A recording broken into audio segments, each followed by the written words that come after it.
Pagkatapos magising mula sa 7 taong pagkakakoma, hinarap ng lalaki ang masakit na katotohanan, niloko siya ng asawa, umeksena ang matalik na kaibigan, at ang 2 anak ay hindi niya kadugo. Ano ang gagawin niya kapag gumuho ang lahat? Suot ng 7 taon, basag ang puso ni Aling Nena, pero pinanatili niya ang bawat piraso nito. Ang kanyang anak na si June.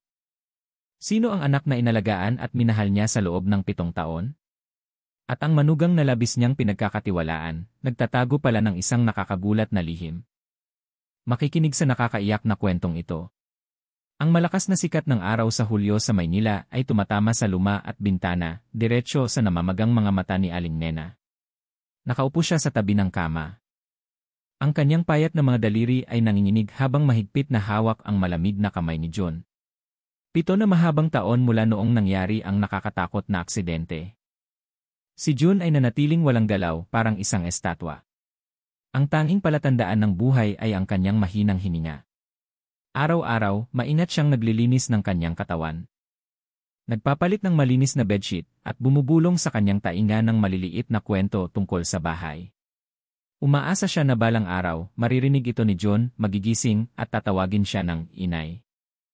Ngunit si Aling Nena ay kumapit pa rin sa isang maliit na pag-asa, tulad ng isang taong nalulunod na kumakapit sa huling hibla ng buhay. Tumingin siya sa pintuan ng silid, kung saan pamilyar na anino ni Marivic ang lumitaw. Mga 30 anyos pa lang siya, payat, ngunit may mabait na mukha at mga mata na laging may bakas ng malalim na kalungkutan. Maingat na inilagay ni Marivic ang isang mangkok ng mainit na lugaw sa mesa, at pagkatapos ay yumuko upang takpan ng kumot ang kanyang asawa. "Nakakain na po ba kayo?" mahinang tanong niya. "Anak, umalis ka na, dumidilim na." Mahinang umiti lang si Marivic, ngunit nanatili ang kanyang tingin sa mukha ni June na pansin ni Aling Nena kamakailan. Na hindi na gaanong nakikipag-usap si Marivic sa kanya, madalas na nag-isip mag-isa, at kung minsan ay iniiwasan ang kanyang tingin. Ngunit ang mas nag-aalala sa kanya ay ang 2 anak na ipinanganak ni Marivic, habang si June ay nasa comatose pa rin. Ang unang anak, akala niya ay kay June dahil sinabi ni Marivic na buntis siya bago nangyari ang aksidente. Ngunit ang pangalawang anak ay ipinanganak 2 taon na ang nakakaraan. Impossible iyon. Maraming beses nang gustong tanungin ni Aling Nena. Ngunit sa tuwing nakikita niya ang 2 kaibig-ibig na apo na sina Anton at Bea, hindi niya magawa. Napakakaibig-ibig nila at mahal na mahal niya sila na parang tunay niyang kadugo. Ngunit sa kaibuturan ng kanyang puso, alam niyang may isang katotohanan na nakatago. Nang gabing iyon, nang umuwi si Marivic ng maaga, nanatili si Aling Nena na mag-isa sa tabi ni June. At mahinang bumulong, "Anak, may namiss ba si inay?" Sa labas ng pasilyo ng ospital, may mga yabag ng paanan na tumigil sa pintuan ng silid. Sandaling lumingon si Aling Nena. Ngunit wala siyang nakita. Bigla siyang nakaramdam ng kakaibang pagkabalisa, isang halo ng pag-aalala at kaba. Hindi niya inasahan na pagkatapos lang ng ilang araw na hindi sinasadyang pagkarinig ng isang pag-uusap, ang lahat ng lihim ay mabubunyag at siya ay titigil na parang tuod. Nang gabing iyon, parang pinalawig ang lungkot sa kanyang puso. Ang bahay sa Quezon City ay tahimik, ang tanging maririnig ay ang tiktak ng lumang orasan sa dingding. Ang 2 bata ay mahimbing na natutulog sa kabilang silid, ang kanilang mahinang hininga ay naririnig. Wala pa si Marivic, baka nasa labas o nasa bahay ng kanyang magulang. At ang tanong na bumabagabag sa kanya sa loob ng maraming taon ay muling bumalik sa kanyang isip. Bakit nagkaroon si Marivic ng pangalawang anak habang si June ay nasa comatose? Sinubukan niyang ipagwalang bahala ang kaisipang iyon, sinabi sa sarili na baka hindi niya lang naintindihan ang buong kwento, ngunit habang tumatagal, ang tingin ni Marivic ay nagparamdam sa kanya na may isang di nakikitang pader sa pagitan nila. Kinabukasan, pumunta siya sa ospital gaya ng dati. Nang papasok siya sa gate, hindi niya sinasadyang nakita si Marivic na nakatayo sa isang sulok ng bakuran at kausap ang isang hindi pamilyar na lalaki. Matangkad siya, nakasuot ng puting t-shirt, may seryosong mukha. Ngunit ang kanyang mga mata ay nagpapakita ng kakaibang pagka-intimate habang nakatingin kay Marivic. Mula sa malayo, hindi niya narinig ang pinag-uusapan nila. Ngunit nakita niya si Marivic na nakayuko, mahigpit na nakatikom ang kanyang mga labi, habang ang lalaki ay mahinang inilagay ang kanyang kamay sa balikat nito at mabilis na umalis. Hindi nagsalita si Aling Nena, nagkunwari na hindi niya nakita ang mga ito at dumiretso sa silid ni June, ngunit sa buong araw, ang larawan na yon ay umiikot sa kanyang isipan. Nang pumasok si Marivic pagkatapos at inilagay ang isang bag ng prutas sa mesa, bigla siyang nagtanong, "Sino ang kausap mo sa bakuran?" Bahagyang natigilan si Marivic, ngunit pagkatapos ay ngumiti. Isang lumang kakilala lang po, inay." Nagtanong lang po siya tungkol sa kalusugan ni June. Ang simpleng sagot na iyon ay nagbigay ng bigat sa puso ni Aling Nena. Tumango siya at hindi na nagtanong pa, ngunit mula sa sandaling iyon, nagdesisyon siyang alamin ang katotohanan. Pagkatapos ng 2 araw, pumunta siya sa ospital ng mas maaga sa karaniwan. Nang nasa pasilyo siya malapit sa silid ni John, hindi niya inaasahang narinig ang boses ni Marivic na nag-uusap sa loob. Mahina ang boses ni Marivic ngunit malinaw. Hindi siya nakikipag-usap sa doktor o nurse, kundi parang nagko-confess sa isang taong napakalapit sa kanya. "Mahal, natatakot ako na kapag nalaman ito ni inay, hindi ko na siya maharap. Ngunit hindi ko rin pwedeng pabayaan ang ating mga anak. Nangako ka sa akin, di ba? Napananagutan mo ito." Natigilan si Aling Nena, mabilis ang pagtibok ng kanyang puso. Mahina siyang nagtago sa likod ng bahagyang bukas na pintuan, pinigil ang kanyang hininga upang makinig. Sumagot ang isang lalaki sa malalim at matatag na boses. "Huwag kang mag-alala. Hindi ko hahayaang may manakit sa inyo ng mga anak mo. Ako na ang bahala sa atin." Naramdaman ni Aling Nena na parang namanhid ang kanyang mga kamay. Ano ang ibig sabihin ng sa atin? Sino ang siya? At bakit natatakot si Marivic na malaman niya? Isang malamig na pakiramdam ang dumaloy sa kanyang likod at nanginginig ang kanyang mga kamay. Gusto niyang buksan ang pinto at pumasok, ngunit parang may pumigil sa kanyang mga paa.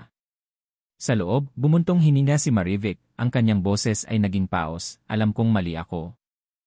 Ngunit 7 taon na, si June ay nakahiga pa rin dyan. Mag-isa akong nagpapalaki sa mga bata, napapagod na ako. Kung wala ang tulong mo, siguro ay bumigay na ako." Tahimik ang lalaki sandali bago sumagot, "Huwag mong sisihin ang sarili mo. Masyado na tayong malayo upang bumalik. Ngayon, ang mahalaga ay panatilihing sikreto ang lahat upang hindi masaktan si inay." Nang marinig ito ni Aling Nena, nanlamig ang buong katawan niya. Lumayo siya, tahimik na umalis. Natatakot na kung manatili pa siya ng 1 segundo, baka bumagsak siya. Pagdating niya sa pasilyo, kumapit siya sa railings, at sinubukang huminga ng malalim upang kumalma. Papalubog na ang araw. At dala ng hangin ang amoy ng usok ng sasakyan at ang alat ng mga luha na pinipigilan niya. Pauwi, hindi nagsalita si Aling Nena. Ang kanyang isip ay magulo kung totoo ang narinig niya. Ibig sabihin, ang 2 bata ay hindi kadugo ni John, ngunit hindi niya pa ito nakikita, wala siyang ebidensya, baka mali lang siya ng pagkaintindi. Pagdating sa bahay, nakita niya ang 2 bata na tumatakbo at yumakap sa kanyang binti, at masayang tinawag siyang Lola. Hindi niya napigilan ang sarili na yumuko at yakapin sila ng mahigpit. Ang init at tawa ng mga bata ay parang bumiyak sa kanyang puso. Mahal na mahal niya sila, ngunit kung ang malupit na katotohanan ay totoo, paano niya ito haharapin? Nang gabing iyon, hindi siya makatulog. Ang tunog ng hangin na dumadaloy sa siwang ng pinto, at ang iyak ng pusa sa labas ay nagpatindig sa kanya. Sa dilim, si Marivic ay nakaupo rin mag-isa sa mesa, tinatakpan ang kanyang mukha at tahimik na umiiyak. Alam niya na ang lihim na tinatago niya ay hindi pwedeng itago habang buhay. At kapag dumating ang araw na yon, lahat ay magigiba. Kinabukasan, maagang nagising si Aling Nena. Bago pa man sumikat ang araw, pumunta siya sa likod bahay at kumuha ng isang balde ng tubig sa balon upang maghilamos. Malamig ang tubig ngunit hindi nito napawi ang gulo sa kanyang puso. Halos hindi siya natulog ng gabing iyon. Ang mga salitang narinig niya sa ospital ay patuloy na umuulit sa kanyang isipan, naghuhukay ng mas malalim. Hindi siya madaling magalit, sa buong buhay niya, naging maingat siya. At matyaga upang mapanatili ang kapayapaan sa pamilya. Ngunit hindi ito maliit na bagay. Kung ang katotohanan ay ang 2 apo ay hindi anak ni John, ang kanyang buong buhay ay magugulo. Hindi niya ito pwedeng ipagwalang bahala. Ngunit hindi rin niya pwedeng basta-basta husgahan si Marivic nang hindi alam ang buong detalye. Pagkatapos ng isang mabilis na almusal, ang daan patungo sa ospital ay biglang naging mas mahaba kaysa dati. Habang naglalakad siya, iniisip niya ang mga taon na si Marivic ay naging manugang niya. Mula nang naaksidente si John, hindi siya iniwan ni Marivic at siya pa rin ang mag-isang nagpapalaki sa mga bata, nagluluto at nag-aalaga sa kanyang asawa. Kung talagang nagkasala siya, baka dahil sa sitwasyon. Sinubukan niyang maghanap ng dahilan upang ipagtanggol siya, ngunit sinasabi sa kanya ng kanyang isipan na kailangan niyang malaman ang katotohanan. Pagdating sa ospital, narinig niya ang mga yabag ng paanan. Pagtingala niya, nakilala niya agad ang lalaki kahapon. Nakasuot siya ng isang manipis na jacket, may hawak na bag ng prutas sa kanyang kamay at nagmamadali. Nagpa siya si Aling Nena na huwag siyang tawagin at tahimik siyang sinundan. Dumiretso siya sa silid ni John at binuksan ang pinto at pumasok. Nagtago si Aling Nena sa isang sulok at sumilip sa siwang ng pinto. Nandoon na si Marivic at maingat na pinupunasan ang mukha ng kanyang asawa. Nang makita niya ang lalaki, bahagyang nagulat si Marivic ngunit mabilis na bumalik sa kanyang kalmado. Inilagay ng lalaki ang bag ng prutas sa mesa, yumuko, at may sinabi kay Marivic na nagpatango sa kanya. Hindi narinig ni Aling Nena ang sinabi nila, ngunit nakita niya ang kanilang mga mata na nagpapalitan ng isang tingin na mahirap ipaliwanag, hindi ito halatang pagmamahalan. Ngunit may isang bagay na masyadong pamilyar. Sa sandaling iyon, naramdaman ni Aling Nena na parang kinurot ang kanyang puso. Nang umalis ang lalaki sa silid, naglakad siya sa labas ng ospital upang harapin siya. Mabilis ang kanyang paglalakad, ngunit naabutan pa rin siya ni Aling Nena. "Sino ka?" Ang boses niya ay malalim, kalmado. Ngunit may bakas ng pagkasospetsa. Bahagyang nagulat ang lalaki, ngunit mabilis nang umiti ng mapait. "Kaibigan po ako ni Marivic, inay. Dumadalaw lang po ako kay John." "Kaibigan?" "Kilala ko po si Marivic bago pa na-aksidente si John, minsan ay tumutulong lang ako dahil naawa ako sa kanyang sitwasyon." Mukhang makatuwiran ang sagot. Ngunit hindi nito napawi ang pagkasospetsa sa puso ni Aling Nena. Tahimik siyang tumingin sa mga mata ng lalaki na parang naghahanap ng pagkaamin. Sa huli, sinabi lang niya, "Salamat sa pagtulong. Ngunit sana ay maintindihan mo, ang aming pamilya ay napakakomplikado at sana ay panatilihin mo ang iyong distansya." Hindi sumagot ang lalaki, tumango lang siya ng mahina at umalis. Tinitingnan ni Aling Nena ang kanyang likuran na papalayo at mabigat ang kanyang pakiramdam.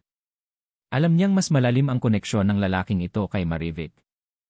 Ngunit hindi pa niya makakonclude ang kahit ano. Nang araw na yon, mas matagal siyang umupo sa tabi ng kama ni John kaysa sa dati. Hinawakan niya ang kamay ng kanyang anak at mahinang sinabi, "John." Ngunit ang kamay na yon ay bahagyang kumirot, isang maliit na galaw na baka isang reflex lang. Ngunit para sa kanya, iyon ay isang sinag ng pag-asa sa gitna ng kadiliman. Pag-uwi niya ng gabing iyon, tinawag niya si Marivic pagkatapos matulog ang dalawang bata. "Marivic, nitong mga nakaraang araw, mukhang pagod ka, may tinatago ka ba sa akin?" Ngunit nanatili siyang kalmado. Tumango siya at hindi na nagsalita pa. Gayunpaman, nagdesisyon na siya, kailangan niyang kausapin ng harapan si Marivic bago pa lumala ang lahat. Nang gabing iyon, hindi na naman makatulog si Aling Nena. Iniisip niya ang dalawang apo, ang tingin ni Marivic, ang mahiwagang lalaking iyon, at alam niya na kapag nabunyag ang katotohanan, wala nang balikan para sa sinuman sa pamilyang ito. Hindi niya alam na sa kabilang silid, gising din si Marivic. Nakaupo siya sa tabi ng kama ng mga anak niya. At hinihimas ang kanilang malambot na buhok. Ang kanyang mga mata ay puno ng pagmamahal, ngunit puno rin ng pag-aalala. Alam niyang hindi na pwedeng itago pa ang kanyang lihim.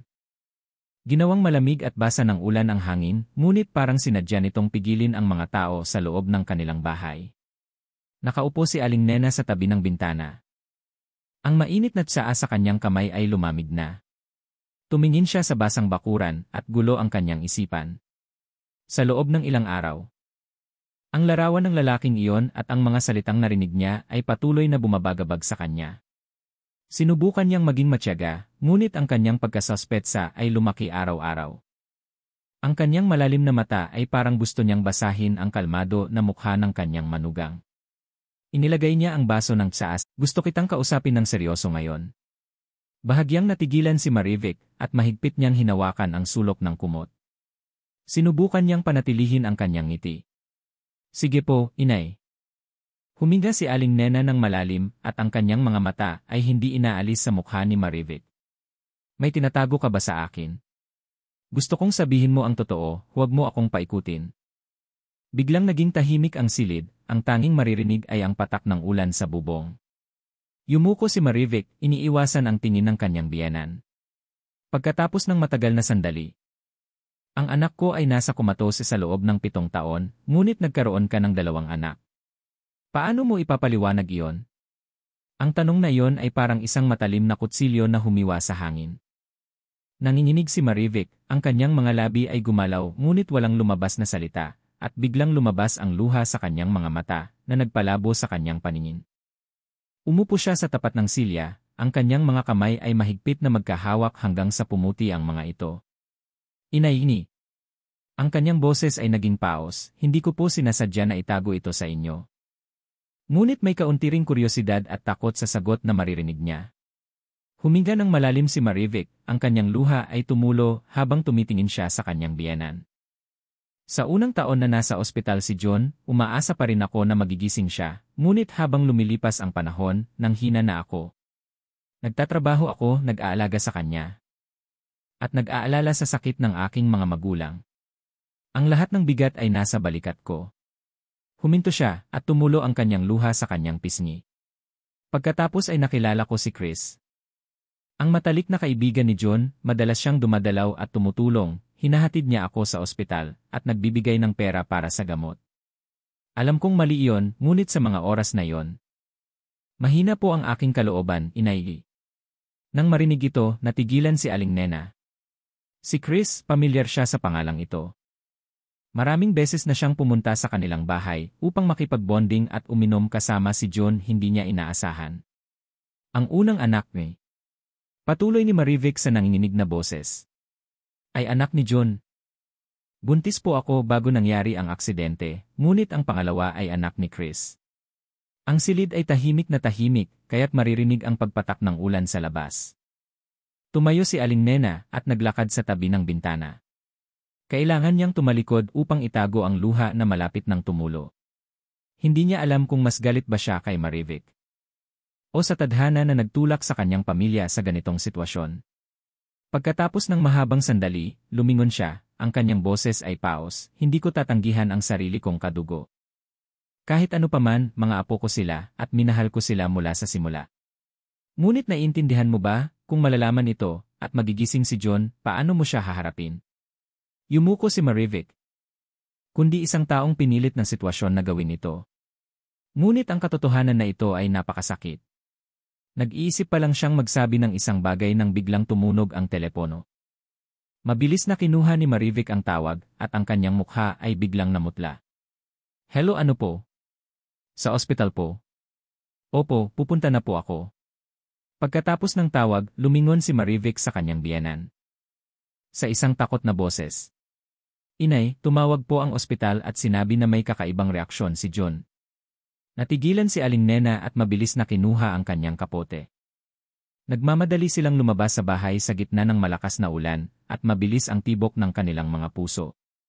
Hindi niya alam kung ano ang naghihintay sa kanila sa ospital. Ngunit naramdaman niya na ang pinakamalaking pagsubok ay nasa harapan pa nila.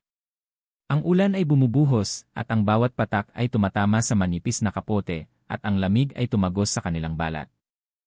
Habang nagbibisikleta si Aling Nena, nagdarasal siya at sa kanyang puso may isang halo ng pag-asa at takot. Nakaupo si Marivic sa likod, mahigpit na nakayakap sa kanyang biyenan. Ang kanyang mga mata ay nakatitig sa puting ulan, walang sinuman ang nagsalita. Pareho silang nakatuon sa balita na natanggap nila.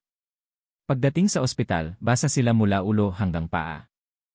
Mabilis na ipinarada ni Aling Nena ang bisikleta sa bakuran at tumakbo sa i. Mula sa malayo, nakita na niya ang doktor na naghihintay sa harap ng silid ni John. Ang kanyang mukha ay seryoso, ngunit may kaunting pagkaapura. Kayo po ba ang pamilya ni John? Tanong ng doktor nang dumating si Aling Nena. Opo, ako ang nanay niya. Anong nangyari, doktor? Sinabihan ng doktor ang dalawa na pumasok sa loob. Si John ay nakahiga pa rin doon, ngunit sa monitor, ang kanyang tibok ng puso at brain waves ay iba sa dati. Gayunpaman, hindi natin masiguro kung kailan at gaano siya kagagaling. Kailangan maghanda ang pamilya. Nang marinig ito, naramdaman ni Aling Nena na parang nawalan siya ng lakas sa kanyang mga binti. 7 taon, 7 mahabang taon, at ngayon, malapit nang magbukas ang mga mata ng kanyang anak. Lumapit siya. Hinawakan ang kamay ni John, ang kanyang boses ay nanginginig. "John, nandito si inay, naririnig mo ba ako?" Bahagyang gumalaw ang talukap ng mata ni John, napakahina, ngunit malinaw na isang reaksyon. Umiyak si Aling Nena, habang si Marivic ay nakatayo sa tabi, tinatakpan ang kanyang bibig, at tahimik na tumulo ang luha. Ang mga emosyon na dumaloy ay nagpalimot sa kanilang dalawa sa malaking lihim na hindi pa nasosolusyonan. Pagkatapos umalis ng doktor, ang tanging maririnig sa silid ay ang steady na tunog ng mga makina. Umupo si Aling Nena, hawak pa rin ang kamay ng kanyang anak, at hindi inaalis ang kanyang tingin sa mukha nito. Ngunit hindi niya naisip na haharapin niya ang sandaling iyon na mabigat ang kanyang puso. Gusto niyang maging masaya, ngunit natatakot siya. Takot sa tingin ni June na puno ng pagkasuspetsa. Ang kanyang boses ay mahina ngunit malinaw. "Marivic, kung mayroon ka pang kailangan sabihin kay John, sabihin mo na bago pa maging mas mahirap ang lahat." Yumuko si Marivic at hindi sumagot. Naramdaman niyang wala na siyang lakas upang harapin ito. Nanatili si Aling Nena sa ospital hanggang sa gabi bago siya umuwi. Bago umalis, idinikit niya ang kanyang pisngi sa noo ni John at bumulong. "Kaya mo yan, anak, hinihintay kitang umuwi." Pauwi, humina na ang ulan ngunit madilim pa rin ang langit. Naglalakad si Marivic sa tabi niya, tahimik silang dalawa. Pagdating sa bahay, pumasok si Aling Nena sa kanyang silid upang magpalit ng damit at pagkatapos ay tahimik na nagpunta sa silid ng dalawang bata. Mahimbing silang natutulog. Ang kanilang mga pisngi ay mapula-pula sa ilalim ng mainit na kumot. Tumayo siya at tiningnan sila ng matagal at may pait sa kanyang puso. Kahit ano pa ang mangyari, hindi niya kayang hayaan silang masaktan, ngunit hindi niya rin alam kung ano ang gagawin niya kung magigising si John at magtanong tungkol sa tunay na ama ng mga ito. Nang gabing iyon, hindi makatulog si Aling Nena. Ang larawan ng kumikipot na kamay ni John at ang paggalaw ng kanyang talukap ng mata ay patuloy na lumilitaw sa kanyang isipan. Alam niya na ang oras para sa pinakamahirap na paghaharap sa kanyang buhay ay paubos na. Samantala, sa kabilang silid, gising din si Marivic. Nakaupo siya sa tabi ng mesa. At sa harap niya ay isang blankong papel. Gusto niyang magsulat ng isang sulat para kay John na nagkukwento ng lahat ng nangyari sa kanya sa mga taon na yon tungkol kay Chris. Tungkol sa dalawang bata. Ngunit nang dumampi ang kanyang ballpen sa papel, nanginginig ang kanyang kamay at ang mga unang letra ay naging malabo na marka ng tinta. Pinunit niya ang papel at umiyak habang nakatakip ang kanyang mukha. Kinabukasan, maagang pumunta si Aling Nena sa ospital. Hindi pa lubusang gising si John, ngunit may mas malinaw na reaksyon. Sinabi ng doktor na sa loob ng ilang araw, baka magbukas na ang kanyang mga mata. Masaya siya at nag-aalala. Ang tanging magagawa niya ay magdasal sa Diyos na bigyan ang kanyang anak ng lakas upang harapin ang mga bagay na nasa harapan niya. Habang pinupunasan ni Aling Nena ang mukha ni John, mahinang sabi ni Chris, "Nabalitaan ko po na nagre-react na si John kaya dumalaw ako." Tiningnan siya ni Aling Nena ng matagal at hindi sumagot, tumayo siya at lumabas sa pasilyo. "Halika dito. Ano ang paghahanda mo kung magigising si John at malalaman niya ang lahat?" Nagulat ang mga mata ni Chris, ngunit mabilis siyang kumalma. "Pananagutan ko po. Ayokong itago ito sa kanya. Ngunit ayoko rin na mabigla siya pagkatapos ng kanyang paggising." Tahimik si Aling Nena at sa kanyang puso ay maraming iniisip. Hindi niya lubusang pinaniwalaan ang mga salita ni Chris. Ngunit naintindihan niya rin na sa ngayon, ang anumang shock ay makakasama kay John. Sabi lang niya, "Ayoko ng dagdag na gulo. Mula ngayon, panatilihin mo ang distansya mo para kami ni Marivic na ang mag-alaga kay John." Tumango si Chris, ang kanyang mukha ay malungkot. Tiningnan niya ulit ang silid ng pasyente at tahimik na umalis. Tiningnan ni Aling Nena ang kanyang likuran na papalayo, mas mabigat ang kanyang pakiramdam kaysa dati. Nang bumalik siya sa silid, nakita niya si Marivic na nakaupo sa tabi ng kama at hawak ang kamay ng kanyang asawa. Tumangala siya at tumingin sa kanyang biyenan, ang kanyang mga mata ay parang nagtatanong. Ngunit hindi siya nagsalita. Hindi nagsalita si Aling Nena, umupo lang siya sa upuan, at ang kanyang mga mata ay nakatitig sa mukha ng kanyang anak. Sa sandaling iyon, alam niya na ang mga huling araw ng kapayapaan bago ang bagyo ay nagsisimula na. Kinabukasan, nang pumasok si Aling Nena sa silid ng pasyente, napansin niya ang isang bagay na kakaiba. At ang kanyang mga labi ay bahagyang gumalaw ngunit walang lumabas na tunog. Mabilis na yumuko si Aling Nena at hinawakan ang kamay ng kanyang anak, ang kamay ay mas mainit kaysa dati. Kailangan ng pasyente ng oras upang bumalik ang kanyang kakayahan sa pagsasalita at pagkilos. Kailangan kayong laging makipag-usap sa kanya, tulungan ang kanyang alaala na bumalik. Patuloy na tumango si Aling Nena at tumulo ang kanyang luha. Kagagaling lang ni Marivic nang makita niya ang pangyayaring iyon, natigilan siya sa pintuan, ang kanyang mga mata ay malaki, gulo. At ang kanyang tingin ay gulo. Tiningnan niya si Marivic ng matagal na parang sinusubukan niyang maghanap ng isang bagay sa kanyang alaala. Pagkatapos, bahagyang gumalaw ang gilid ng kanyang labi. Isang mahinang ngiti. Hindi napigilan ni Marivic ang kanyang luha na tumulo. Sa buong umaga, si Aling Nena ay nasa tabi ng kanyang anak at patuloy na nakikipag-usap. Nagkukwento ng mga lumang alaala. Minsan ay tumatango si June o kumukurap upang sumagot. Mas maingat naman si Marivic. Sa tuwing tumitingin si June sa kanya, iniiwas niya ang kanyang tingin. Ang saya na nagising ang kanyang anak ay hindi pa lubos at ang pag-aalala ay dumating na. Maaga o huli, malalaman din ni June kung kaninong anak ang dalawa. Nang gabing iyon, alam niya na ang araw ng paghaharap ay nalalapit, ngunit hindi niya alam kung saan magsisimula. Pagkatapos ng 3 araw, bumuti na ang lagay ni June at nakakapagsalita na siya ng ilang salita. Sa unang pagkakataon na tinawag niya si Aling Nena ng iinay, umiyak siya. Nang dumating si Marivic, tiningnan siya ni June at sa mahinang boses, "Kayo ayos ka lang ba?" Tumango si Marivic. Hinawakan ang kamay ng kanyang asawa at sinubukang itago ang kanyang namumulang mata. "Ayos lang ako, mahal, magpahinga ka lang."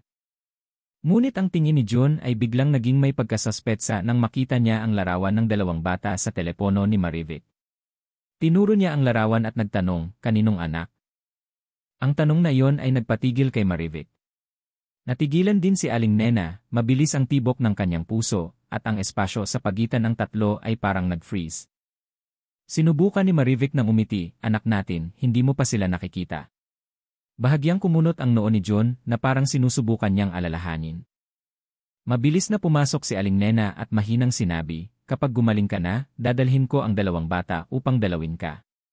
Ngayon, kailangan mong magpahinga, huwag kang mag-isip ng sobra." Tahimik si June ngunit ang kanyang tingin ay puno pa rin ng pagkasuspetsa. Nang hapon na yon, umuwi si Aling Nena ng maaga upang hayaan si Marivic na mag-alaga kay John pauwi. Nag-isip siya ng matagal. Alam niyang hindi pwedeng hayaan lang na mangyari ang lahat, dahil kapag bumalik na ang alaala ni John, mas magiging masakit ang shock. Nang gabing iyon, tinawag niya si Chris sa kanilang bahay. Nang pumasok siya, sinabi niya agad, gising na si John, nagtanong na siya tungkol sa 2 bata. "Ayoko nang itago pa ito. Ngunit hindi ko rin pwedeng sabihin agad. Kailangan mong mag-isip ng paraan at maghanda." Tahimik na umupo si Chris sandali at pagkatapos ay tumango. "Naiintindihan ko po." Ang kanyang tingin ay minsan mainit, minsan ay may pagkasuspetsa. Nang lumabas si Marivic upang bumili ng lugaw, hinawakan ni June ang kamay ni Aling Nena, ang kanyang boses ay mahina ngunit matatag. "Inay, sabihin niyo sa akin ang totoo, may nangyari ba noong tulog ako?" Natigilan si Aling Nena at tumingin ng diretsyo sa mata ng kanyang anak. Ang tingin na iyon ay mahina ngunit matatag, na parang naghahanap ng katotohanan na naramdaman niyang mayroon. Huminga siya ng malalim at sinubukang manatiling kalmado, "Kagigising mo lang, huwag mong pilitin ang sarili mo. Kapag gumaling ka na, ikukwento ko ang lahat." Hinawakan ni June ng mas mahigpit ang kamay ng kanyang nanay. "Huwag ninyo akong itago."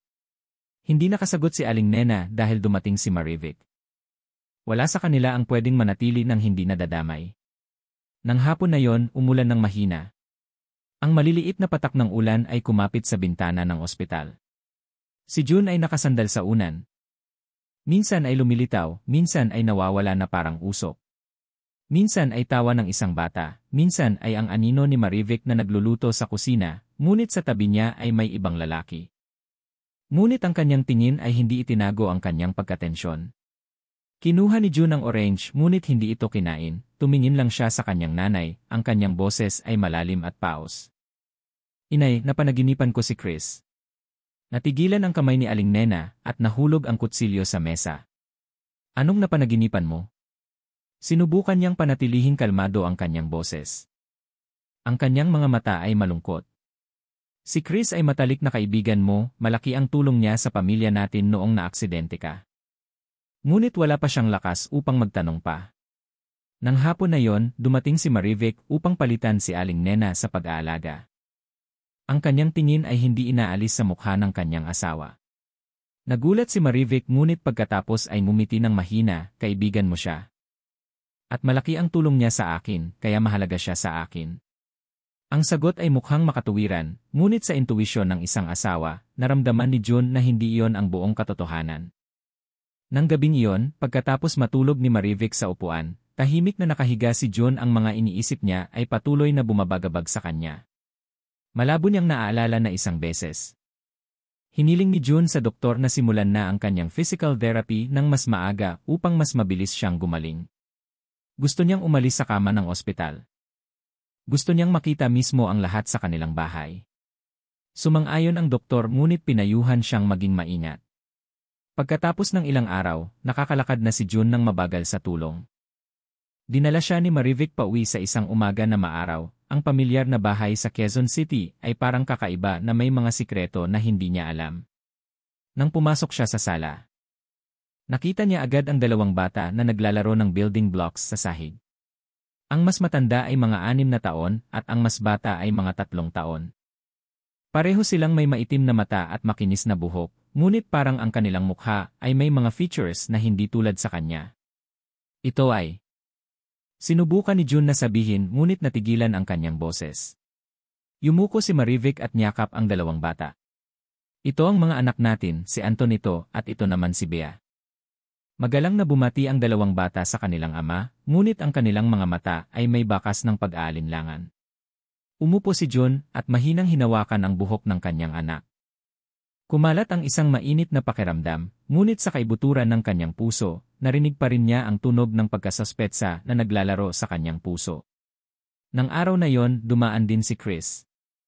Nang pumasok siya, may dala siyang isang bag ng prutas para sa dalawang bata, at hinimas niya ang kanilang ulo na parang pamilyar na sa kanya. Matagal na tayong hindi nagkikita. Masaya akong gising ka na. Tumawa si Chris, ang kanyang boses ay parang gusto niyang sirain ang pagka-awkward. Tumawa si June bilang sagot. Pinagmasdan niya ang bawat galaw ni Chris at Marivic at hindi niya ipinagwalang bahala ang paraan na iniiwasan nilang tumingin sa isa't isa na parang natatakot silang mahuli ang kanilang mga tingin. Nang gabing iyon, pagkatapos matulog ang buong pamilya, tahimik na lumabas si June sa bakuran. Ang mahinang sikat ng buwan ay tumama sa brick na sahig at ang hangin sa gabi ay malamig. Naalala niya ang mga panahon bago nangyari ang aksidente, naalala niya ang mga beses na dumadaan si Chris sa kanilang bahay. At naalala niya ang tingin ni Marivic nang ihatid niya si John para sa isang malayo na trabaho. May isang bagay na nagbago ngunit hindi niya matukoy kung ano. Sa dilim, tahimik na lumabas si Aling Nena at inilagay ang kanyang kamay sa balikat ng kanyang anak. Mahina ka pa, pumasok ka na at matulog. Inay. Lumingon si June at tumingin ng malalim sa kanyang mga mata. Kung hindi ko po tunay na anak ang dalawang bata, sasabihin niyo ba sa akin? Natigilan si Aling Nena.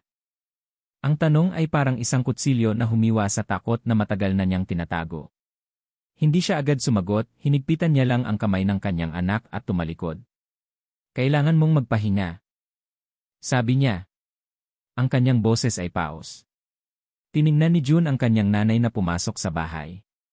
Sa kanyang puso, nagsimula na ang apoy ng pagkasuspetsa at alam niya na hindi siya makakatulog hanggat hindi niya nalalaman ang katotohanan.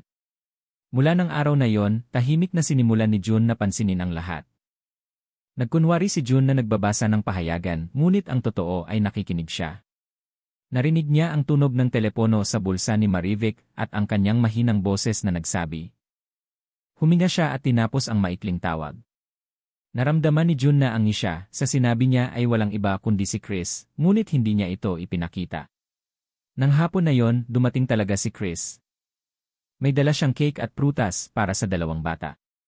Masayang sumigaw ang mga bata at niyakap siya ng mahigpit na parang matagal na silang hindi nagkikita. Samantalang ilang araw pa lang ang nakakaraan, dumalaw na si Chris. Napansin ni June na si Anton ay patuloy na humahawak sa kamay ni Chris at tinawag siyang tito ng pamilyar. Ngunit minsan ay biglang nasasabi ang tatay at nag-aalinlangan siyang tumingin sa paligid. Nang makita ito ni Marivic, mabilis siyang sumingit. Ano ang sinasabi mo, Anton? Ito ay si Tito Chris. Tumawa si Chris at hinimas ang ulo ng bata. Mga bata lang, nagkakamali lang ng kaunti. Ngunit hindi tumawa si John, tahimik lang siyang nakaupo, at ang kanyang mga mata ay tahimik na nagmamasid. At ang kanyang mga pagkasuspetsa ay patuloy na lumalaki. Nang gabing iyon, pagkatapos matulog ng buong pamilya, pumasok si June sa sala at binuksan ang kahoy na kabinet kung saan madalas na inilalagay ni Marivic ang mga papeles. Nahanap niya ang isang sobre na may birth certificates ng dalawang bata. Sa birth certificate ni Anton, ang pangalan ng ama ay si John Garcia. Ngunit ang mas napansin ni John ay ang petsa ng kapanganakan ni Anton na 1 taon lang pagkatapos siyang maaksidente at maging komatos. Natigilan si John sa numero na iyon. Alam niyang sa mga panahong iyon, wala siyang galaw sa kama ng ospital at kailangan niyang tulungan ng iba sa lahat ng kanyang pangangailangan. Kaya paano siya nagkaroon ng isang anak? Ibinabalik niya ang mga papeles. At tahimik na bumalik sa kanyang silid at humiga sa tabi ni Marivic at ang kanyang puso ay parang pinisil. Mahimbing na natutulog si Marivic, ang kanyang mukha ay payapa, ngunit sa mga mata ni John, parang may tinatago siyang bagyo. Kinabukasan, sinadya ni June na hilingin kay Aling Nena na tulungan siyang pumunta sa palengke. At sinabi niya kay Marivic na dalhin ang dalawang bata sa parke upang maglaro. Ang dahilan niya ay gusto niyang magpahinga sa bahay, ngunit ang totoo, gusto niyang magkaroon ng oras na tawagan ang isang kaibigan na nagtatrabaho sa civil registry.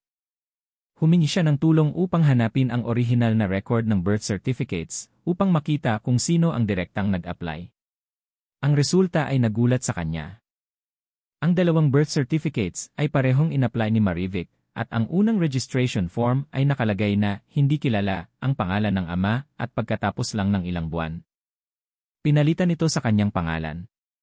Mahigpit na hinawakan ni June ang kanyang telepono at nanginginig ang kanyang mga kamay. Ang pakiramdam na niloko at tinago sa loob ng maraming taon ay pumigil sa kanyang dibdib, ngunit sinubukan niyang manatiling kalmado dahil alam niyang wala pa siyang huling ebidensya.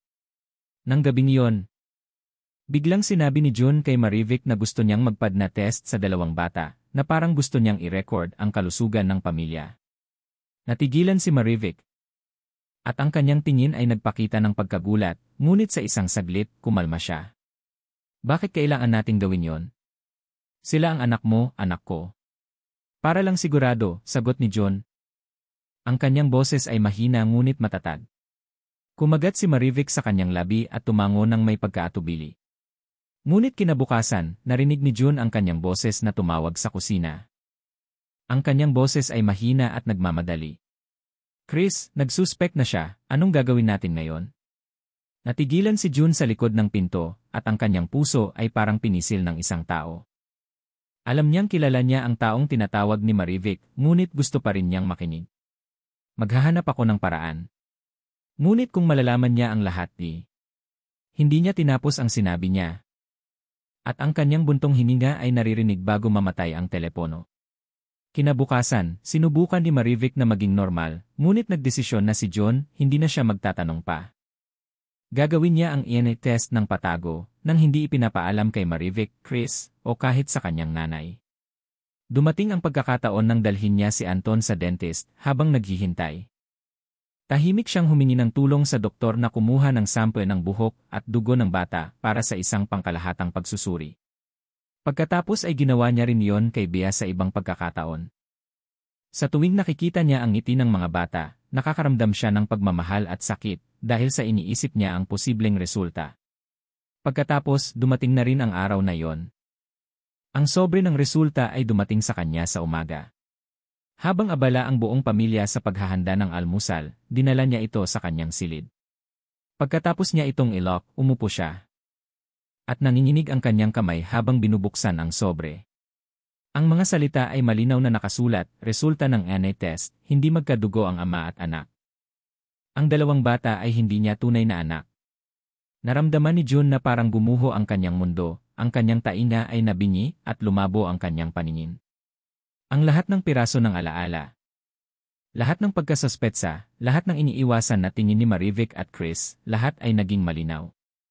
Umupo siya ng ilang oras, hawak ang resulta sa kanyang kamay.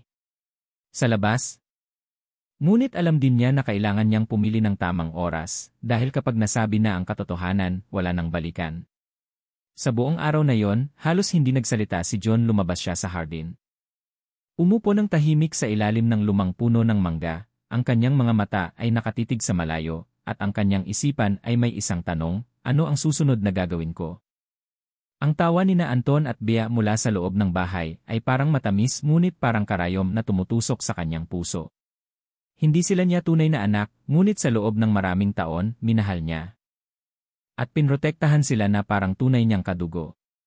Nang tawagin siya ni Marivic upang kumain, sinabi lang ni John, kumain ka na muna, hindi pa ako gutom.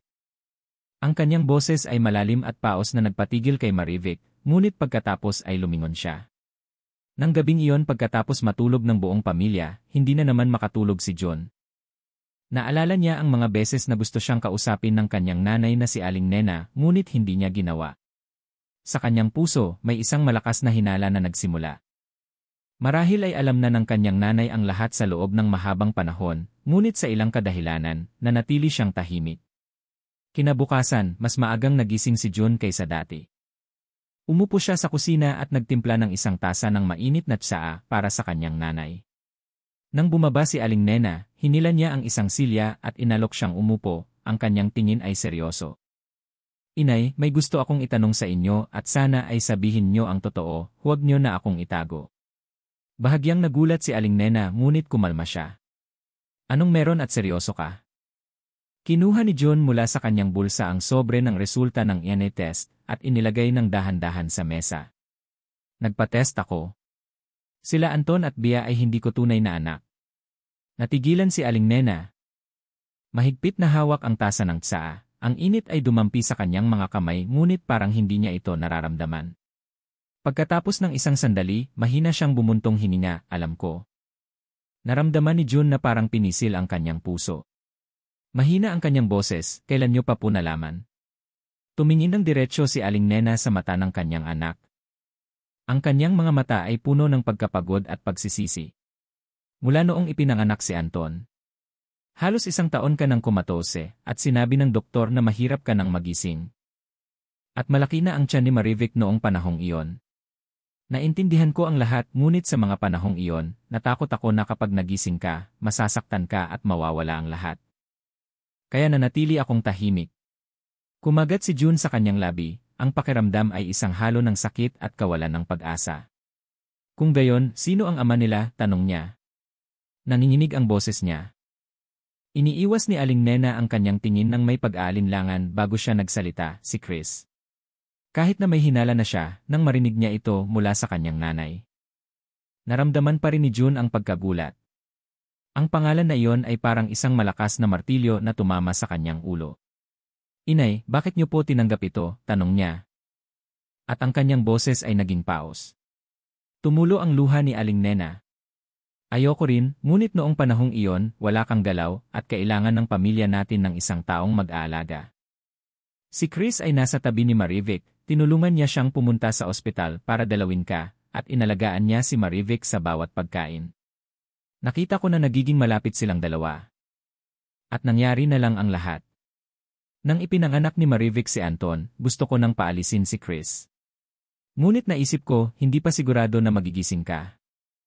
Hindi ko pwedeng hayaan si Marivic at ang mga bata na mag-isa. Pumikit si John at isang halo ng galit at kawalan ng pag-asa ang dumaloy sa kanya. Ang kanyang boses ay matatag, kakausapin ko po si Marivic, huwag po kayong makialam. May gusto pang sabihin si Aling Nena, ngunit nanatili siyang tahimik. Nang gabing iyon, maagang umuwi si John kaysa dati. Naghintay siya na matulog ang dalawang bata bago niya tinawag si Marivic sa sala. Ang dilaw na ilaw ay tumama sa mukha ni Marivic, ngunit ngayon, sa mga mata ni John. Ang kanyang malumanay na anyo ay hindi na ganoon. Gusto kong sabihin mo sa akin ang totoo. Si Anton at Bea ay anak ni Chris, di ba? Ang kanyang boses ay hindi malakas ngunit mabigat na parang tingga. Bahagyang nagbago ang kulay ng mukha ni Marivic at gumalaw ang kanyang mga labi. Mahal, bakit mo naman naisip iyon? Inilagay ni June ang resulta ng test sa mesa at itinulak ito patungo sa kanya. Tiningnan ni Marivic at nanginginig ang kanyang mga kamay habang hawak ang papel. Ang kanyang mga mata ay gumalaw sa mga salita at pagkatapos ay yumuko, tahimik na walang sinabi. Sa loob ng maraming taon, niloko mo ako at nang nasa kumatose ako. Ang boses ni June ay natigilan at hindi niya matuloy ang kanyang sinasabi. Tumangala si Marivic, tumulo ang kanyang luha, hindi mo naintindihan. Sa mga panahong iyon, sinabi ng doktor na baka hindi ka na magising. Nagpanik ako, nalulungkot ako at hindi ko alam kung sino ang lalapitan. Si Chris ay nasa tabi ko, tinulungan niya ako, kinomfortan niya ako. At ang lahat ay lumala. Nang malaman kong buntis ako, nagpanik ako, ngunit sinabi ng inay na kapag nagising ka, hayaan lang na parang walang nangyari. Tahimik si John. Bawat salita ni Marivic ay parang kutsilyo na tumusok sa kanyang puso. Naalala niya ang mga araw na nagising siya, nakita niya ang pagtawa ni Marivic. Nakita niya ang dalawang bata na tinatawag siyang tatay, lahat ay parang isang mahabang drama sa loob ng maraming taon. Paano si Chris? Tanong ni John, ang kanyang boses ay malamig. Ano ang iniisip niya nang matulog siya sa asawa ng kaibigan niya at hinayaan kang magpalaki sa mga anak niya sa loob ng 7 taon? Yumuko si Marivic at hindi sumagot. Ang kanyang katahimikan ay ang pinakamalinaw na pagkaamin. Tumayo si John at lumabas sa labas. Kailangan niya ng sariwang hangin. Kailangan niyang lumayo sa mabigat na silid na yon bago sumabog ang kanyang damdamin. Alam niya na hindi pa tapos ang kwentong ito, kailangan niyang harapin si Chris, at sa panahong iyon, wala nang balikan para sa lahat. Sa dilim, mahigpit na kinuyom ni June ang kanyang kamao. Handa na siya. Kinabukasan, nagising si June na mabigat ang kanyang pakiramdam. Sa buong gabi, hindi siya nakatulog. Ang mga larawan ni Chris at Marivic na magkasama sa mga araw na siya ay nasa kumatos ay bumabagabag sa kanya na parang isang pelikula na paulit-ulit na pinapanood sa kanyang isipan. Ngayon, hindi na ito isang hinala kundi isang masakit na katotohanan. Nagdesisyon siyang harapin si Chris ngayong araw. Hindi para makinig sa kanyang mga dahilan kundi upang tumingin ng diretsyo sa mata ng taong minsan ay itinuring niyang kapatid upang makita kung mayroon pa siyang konsensya. Kinuha ni June ang kanyang telepono at tinawagan ang numero. Ang boses ni Chris ay tumunog pagkatapos ng ilang ring at ang boses ay masaya at natural na parang walang nangyari. John, kamusta? Bakit ka tumawag ng maaga? Pinanatili ni June ang kanyang boses na kalmado, ngunit bawat salita ay matatag. Gusto kitang makita. Ngayon na. Sa lumang coffee shop sa dulo ng kalsada. Nag-aalangan si Chris ngunit sumang-ayon din nang dumating si John, nakaupo na si Chris at naghihintay, may hawak siyang isang tasa ng mainit na kape. Umiti siya. Matagal na tayong hindi nakaupo ng ganito, anong nangyari at seryoso ka? Umupo si John at hindi inaalis ang kanyang tingin sa mukha ni Chris. Diretsuhin na kita, anak mo ba si Anton at Bea? Biglang nawala ang ngiti sa mukha ni Chris, tumingin siya kay John at pagkatapos ay yumuko, mahigpit na hawak ang tasa. Pagkatapos ng isang sandali, bumuntong hininga siya, alam mo na. Ang sagot na yon ay parang huling kutsilyo. Humilig si John at ang kanyang boses ay naging malalim, ipaliwanag mo. Tahimik si Chris sandali bago niya sinabi, nang maaksidente ka. Nasa malalim na kumatos ka. Sinabi ng doktor na halos wala ng pag-asa. Kami ng nanay mo ang naghalinhinan sa ospital, at si Marivic naman sa mga panahong iyon, gumuho siya. Nasa tabi niya ako at tinulungan ko siya, at hindi namin napigilan ang sarili namin. Sa una, inakala ko na isa lang itong sandali ng kahinaan, ngunit nang mabuntis si Marivic, natakot ako. Natakot ako na malaman ito ng nanay mo, natakot ako na magising ka. Ngumiti si June ng mapait ngunit ang ngiti na iyon ay malamig. Natakot? Ngunit hinayaan mo akong magpalaki sa anak mo sa loob ng 7 taon. Alam mo ba na itinuring ko silang tunay na kadugo ko? Yumuko si Chris. May utang ako sa iyo na tawad, ngunit sa totoo lang. Mahal ko rin ang mga bata. Ayokong sirain ang pamilya na mayroon ka. Pamilya. Mahigpit na kinuyom ni June ang kanyang kamao. Pamilya ba ang tawag mo sa magulong kwentong ito? Ang coffee shop ay biglang naging tahimik, na parang lahat ng tunog ay nawala sa labas. Tumayo si June at ang kanyang boses ay matatag, mula ngayon, lumayo ka sa asawa ko at sa mga anak ko. Ako na ang magdedesisyon kung paano sasabihin sa mga bata. May gustong sabihin si Chris ngunit umalis na si John at hindi na siya binigyan ng pagkakataon. Pagdating sa bahay, pumasok si June sa silid ng kanyang nanay. Nang makita ni Aling Nena na malungkot ang mukha ng kanyang anak, nagtanong siya, nakausap mo na siya? Tumango si June, ang kanyang boses ay paos. Sinabi ko na sa kanya, mula ngayon, huwag na siyang lalapit dito. Inay, kailangan ko ng oras, hindi ko na po kayang manatili sa isang bahay kasama si Marivic sa ngayon. Nag-aalala si Aling Nena. Paano sina Anton at Bea? Iniisip pa rin nila na ikaw ang tunay nilang tatay, hindi mo sila iiwan. Matatag na sabi ni John, ngunit hindi ko na rin pwedeng manatili sa kasinungalingan na ito. Nang hapon na yon, tinawag ni John si Marivic sa labas. Dahan-dahan siyang nagsalita, at bawat salita ay malinaw, lilipat ako sa iba sa loob ng isang panahon. Kailangan kong mag-isip. Babalik ako upang dalawin at alagaan sina Anton at Bea. Ngunit sa pagitan natin, hinto muna tayo. Umiyak si Marivic at hinawakan ang kanyang kamay. Huwag mo akong iwan. Mali ako ngunit ayokong mawala ka. Ikaw lang ang taong laging nagprotekta sa akin. Tinanggal ni June ang kanyang kamay, ang kanyang tingin ay masakit ngunit matatag.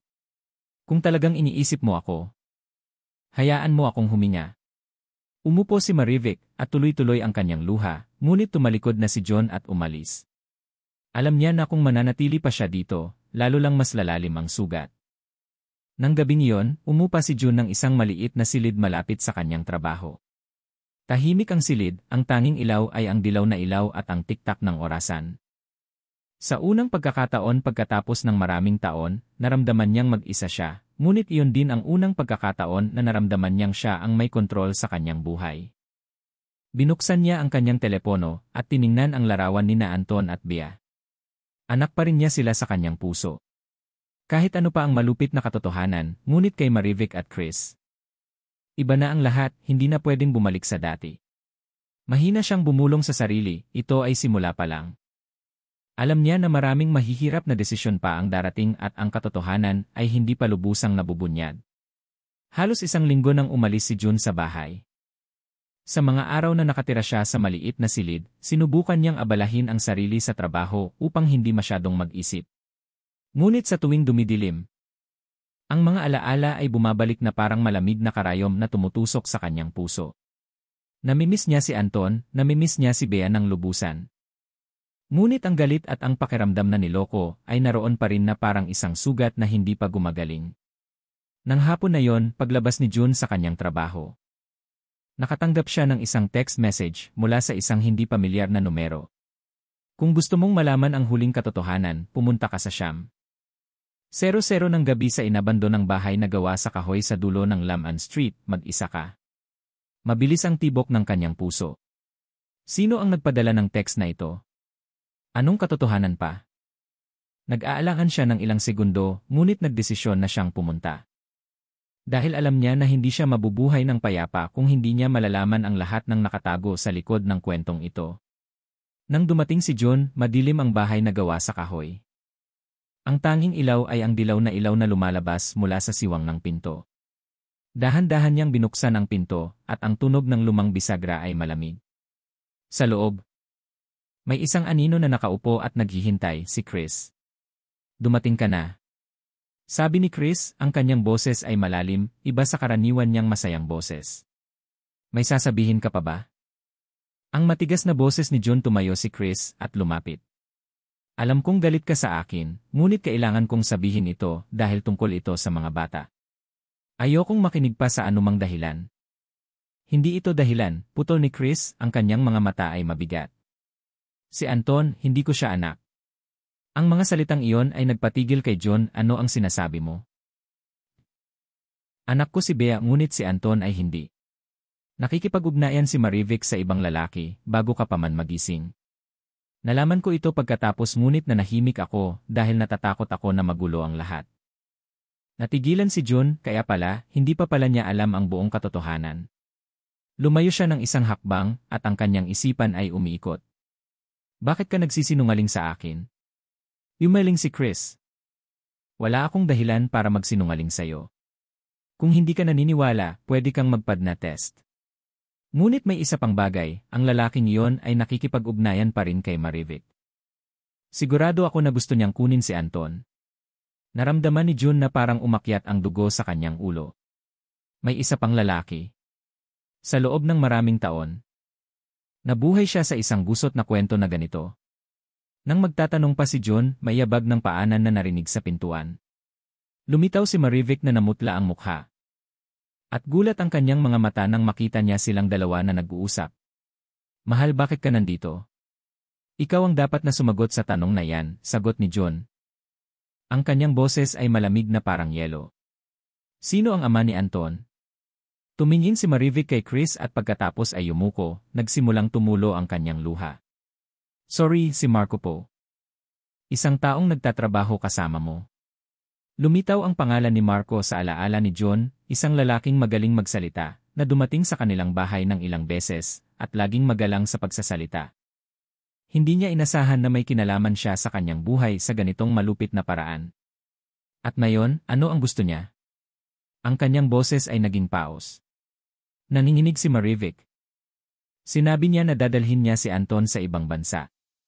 Mayaman siya, may kondisyon siya, natatakot ako Anong kinakatakutan mo, putol ni June? Natatakot ka ba na mawala siya o natatakot ka na mawala ang anak mo? Umiyak si Marivic at lumuhod.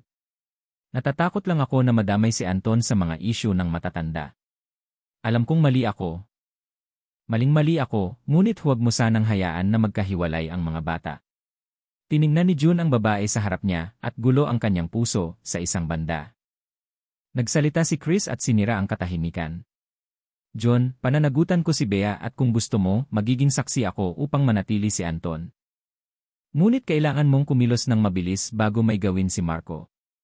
Mahigpit na kinuyom ni June ang kanyang kamao. Alam niya na mula ngayon, hindi na lang ito issue sa pagitan nila ni Marivic. Ito ay isang laban upang protektahan ang mga bata, ang mga inosenteng kaluluwa sa gitna ng gulo ng mga matatanda. Huminga siya ng malalim at tumingin ng diretsyo kay Marivic. Bukas. Umuwi kayo ng mga bata sa bahay ng inay, ako na ang hahanap at kakausap kay Marco. Mula ngayon, huwag mo nang itago ang kahit ano sa akin.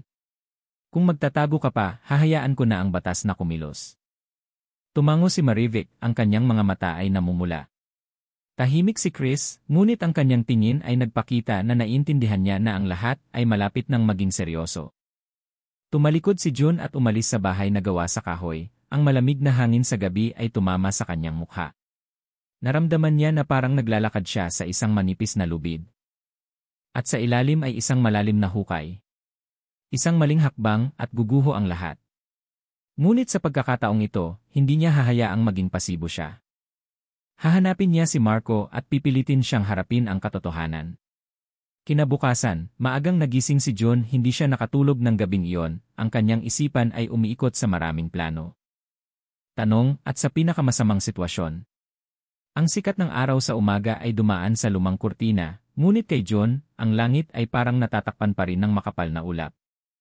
Hindi siya umuwi sa bahay ng kanyang nanay agad kundi nagmaneho siya ng diretsyo sa isang maliit na coffee shop sa kalsada, kung saan madalas na pumupunta si Marco upang makipag-usap sa trabaho. Pumili si June ng isang upuan malapit sa pinto, nakatalikod sa labas upang hindi siya mapansin. Pagkatapos ng 30 minuto, pumasok si Marco. Siya ay maganda pa rin sa pananamit tulad ng dati. Ang kanyang puting polo ay malinis, ang kanyang buhok ay maayos, at may amoy ng pabango. Nang makita niya si John, bahagyang natigilan siya, ngunit mabilis siyang kumalma, lumapit sa mesa at umupo. Matagal na tayong hindi nagkikita, John.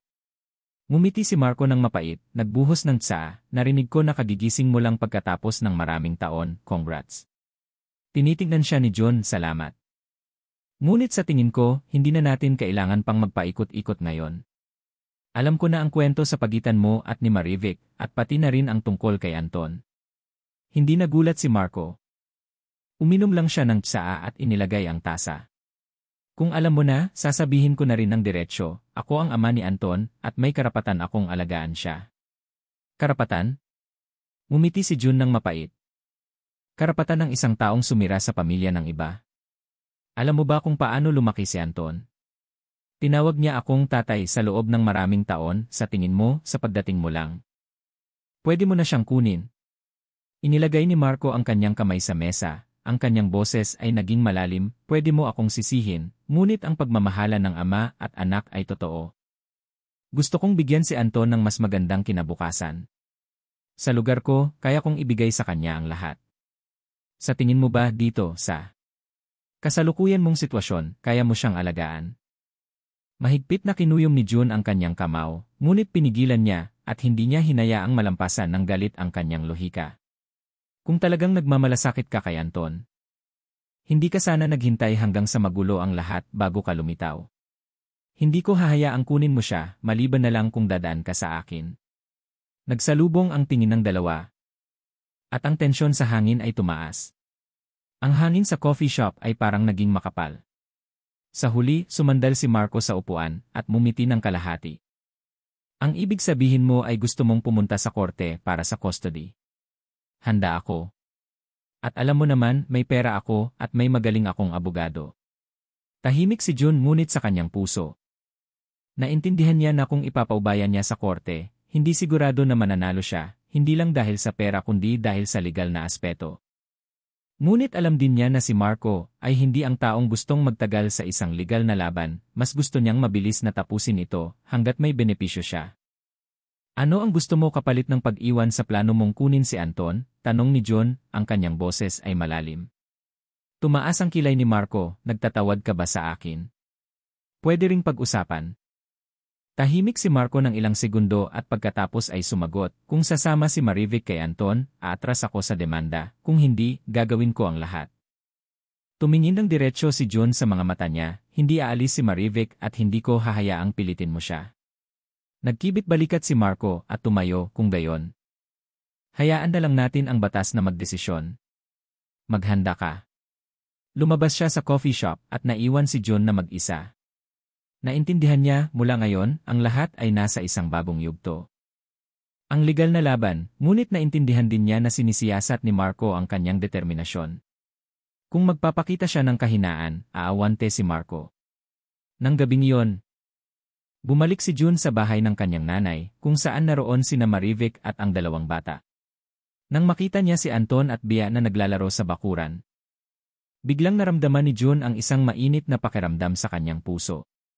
Kahit ano pa ang mangyari, poprotektahan niya ang meeting ito. Tinawag niya si Marivic sa likod bahay at kinwento niya ang buong paghaharap kay Marco. Nang marinig niya ito, namutla si Marivic. Natatakot ako na gagawin niya talaga yon. Pinagbantaan na niya ako dati. Alam ko, ngunit sa pagkakataong ito, hindi ko hahayaang magkaroon siya ng pagkakataon. Mahigpit na hinawakan ni Jun ang kamay ni Marivic. Gagawin natin ang DNA test, ngunit hindi para ibigay ang bata sa kanya, kundi para maghanda ng ebidensya, at baguhin ang lahat sa korte kung kinakailangan. Tumango si Marivic. Ang kanyang mga mata ay puno ng luha. Sorry sa paggulo ko ng lahat. Bumuntong hininga si John tapos na ang lahat. Ngayon, ang pinakamahalaga ay ang dalawang bata. Kinabukasan. Nakipag-ugnayan si John sa isang abogado at kinwento ang buong kwento. Pinayuhan siya ng abogado na tipunin ang lahat ng ebidensya tungkol sa pag-aabandona ni Marco. At ang kawalan niya ng suporta kay Anton sa loob ng maraming taon. Sa parehong oras, kailangan niyang patunayan na ang kasalukuyang kapaligiran ni Anton ay mas maganda. At mayroon siyang matagal na pagmamahalan kay John sa mga sumunod na araw, naghanda si John at Marivic ng lahat. Naintindihan niya na kahit nagalit siya kay Marivic. Nang magkaisa sila sa layunin na protektahan ang mga bata, unti-unting nabawasan ang distansya sa pagitan nila. Sa huli, dumating din ang araw ng pagdinig, puno ang courtroom. At ang tensyon sa hangin ay mataas. Pumasok si Marco na may suot na mamahaling suit at sa likod niya ay ang kanyang abogado. Si Jun ay maayos din sa pananamit at ang kanyang tingin ay matatag. Tumagal ang pagdinig ng ilang oras. Ipinakita ni Marco ang resulta ng DNA test at inangkin na siya ang tunay na ama. Ngunit tinanggihan ito ni June sa pamamagitan ng pagpapakita ng maraming ebidensya na nagpapatunay sa kanyang papel sa loob ng maraming taon kasama na ang testimonya ng mga kapitbahay, guro ni Anton, at maging si Chris.